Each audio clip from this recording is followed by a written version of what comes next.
l'école. Ce lieu magnifique où tu passes 10 ans de ta putain de vie dans l'espoir de décrocher un diplôme qu'on t'a dit toute ta putain de scolarité. On te met tellement la pression au collège pour le brevet que personne te donne des tips pour survivre au lycée. Et comme je suis un bon, je vais donner toutes les petites astuces que j'ai utilisées pour survivre au lycée, t'as capté? Parce que croyez-le ou non, vous allez en avoir besoin. Mais vraiment besoin. Conseil numéro 1, faites-vous des amis. Eh les gars, c'est un conseil de boomer un peu, hein. Mais crois-moi frérot, je te parle français. Imagine demain, il y a une embrouille de baiser dans ta classe. Mais même le prof, il s'en bat les couilles de what. Mais tu vas finir comme un jouet pour chien, frérot. Dis-toi, le lycée, c'est la jungle de la jungle. Là-bas, c'est vraiment la sélection naturelle. Trouve-toi des boucs, trouve-toi des potes qui ont la même vibe que toi, t'as capté. Intéresse-toi à eux. Bon, vas-y, je vais pas t'expliquer non plus comment on se fait des potes. Mais vas-y, frère, juste tu les parles, vous êtes des adolescents. Normalement, il y a un feeling. Sauf les premières et les terminales, eux, faut leur casser le crâne. Ils aiment trop faire les malins, j'ai juré. Conseil numéro 2, vesquille les embrouilles par pitié. Vous voyez quand ça se démarre en classe, quand ça s'insulte, quand ça se clash de ouf, quand il y a les cassos du fond qui sont en train de faire les malins à insulter prof. Et vous prenez pas la tête par pitié, juste fermez votre bouche. Allez voir le proviseur, allez voir le CPU, expliquer la situation tranquillement. Et puis s'il y a un gars, il veut pas comprendre et s'arrêter, eh ma gueule, tu prends une pierre et tu l'attends à la sortie de l'école. Non, bref, faites pas ça, c'est une blague. Conseil numéro 3, mangez à la cantine par pitié. Vous croyez on vous a pas rodave, hein, les mecs ils vont voler la nourriture à Carrefour là. Le jour où vos darons vont vous attraper, hein, le jour où ça va vous choper.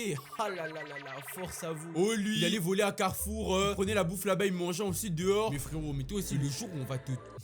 ça va te cogner, hein. Ton daron, l'école, le lycée, Carrefour, Amont, tout ce que tu veux, tu vas te chier dessus, tu vas te pisser dans ton froc. Eh, manger à la cantine, c'est simple, clair, net, efficace. Dès que tu ramènes ta petite bouffe, t'as capté, tu grailles au lycée, tu te poses tes liens. Mais tu manges pas dehors. Et franchement, mangez pas dehors, c'est un bourbier. Vous allez rentrer super tard et après vos darons, ils vont vous chicoter quand vous allez arriver à la baraque, hein.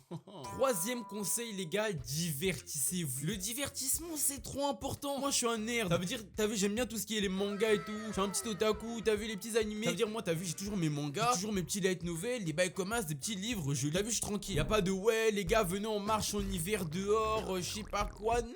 Eh ma gueule, moi je suis au CDI, je suis posé, j'attends la sonnerie, après je vais en classe et je me tape 2 heures de français collé, serré, le front fermé. Eh chacal, entre sortir dehors et marcher avec mes potos dans le froid ou parler avec eux au CDI et lire des livres, eh le choix il est vite fait frérot. Et puis si en vrai le CDI il est fermé H24, ça ouvre qu'à des horaires mystiques, tu te poses aux toilettes, je sais pas, t'es sur ton bigot, tu sors avec tes gars du lycée, je sais pas, tu vas te poser devant le bail, t'es sur ton bigot et puis au calme, t'as capté. Par contre en hiver les gars le choix il est vite fait, hein. Moi je reste au CDI, hein, force à vous. Quatrième conseil, les gars, la seconde c'est de la pignouf. Eh, c'est une année où vous avez rien à faire, profitez, premier degré, c'est vraiment l'année où vous pouvez tout faire. Tu veux lancer un nouveau bail, je sais pas, t'as des projets, je sais pas, tu vas apprendre à monter des vidéos, tu veux devenir pro basket, je sais pas ma gueule, eh, lance-toi chacal, c'est le moment où tu dois te donner à fond. Ça veut dire si t'as un projet, si t'as une idée, si t'as un bail, fais-le maintenant. Après si vous êtes en pro, franchement, c'est du BR, c'est du BR. Franchement, c'est easy de fou. Eh, tu te lèves le matin à 8h, t'as 4 heures de matière pro, si t'as bien choisi ton bac pro, normalement tu kiffes, t'es là, t'es OP. Là-bas même en seconde, terminale, première, c'est tout le temps les vacances. Y a pas de ouais, non, on a 6 contrôles à rendre dans la semaine, quoi. Non! Eux ils sont OP frérot, tout le temps tu les vois, ils sont lunettes soleil, claquettes, on dirait on est en été H24. Tout le temps tu vois ton pote en bac pro, il est sur Discord, il est là tous les jours, il joue jusqu'à 5h du sbar, il dort 2 heures et après il va au lycée. Non mais